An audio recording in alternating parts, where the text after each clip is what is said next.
got the idea to do the nasi lemak. This is not like the normal nasi lemak. The rice will be really soft because I cook inside a bamboo. So it's kind of inside a bamboo. So it will be slightly sticky. It will be slightly sticky, not like the normal nasi lemak. It's slightly like overcooked. Because when it comes to normal nasi lemak, you cannot estimate the time in the bamboo.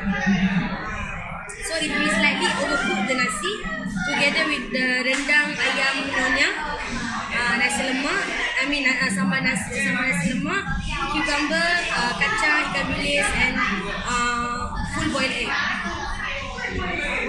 All inside a bamboo. I will reheat and then serve to you. But the rice will be slightly overcooked because inside a bamboo you cannot get the perfect consistency. So the taste will come from the aroma will come from the sambal, from the rendang and everything. Even the rice will be in green color. I use 1.5 kilo of daun pandan. I blend it and take the water and cook together with the rice. So the green color of the rice come from the daun pandan.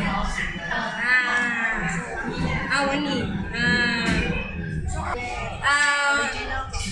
Actually, it's my own recipe because that was one day I tried in my house and then it's come out very well. And then even my relatives all come say it was really nice.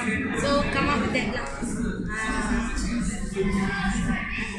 So maybe I can bring the food for you first. Have you ordered the water? The drinks?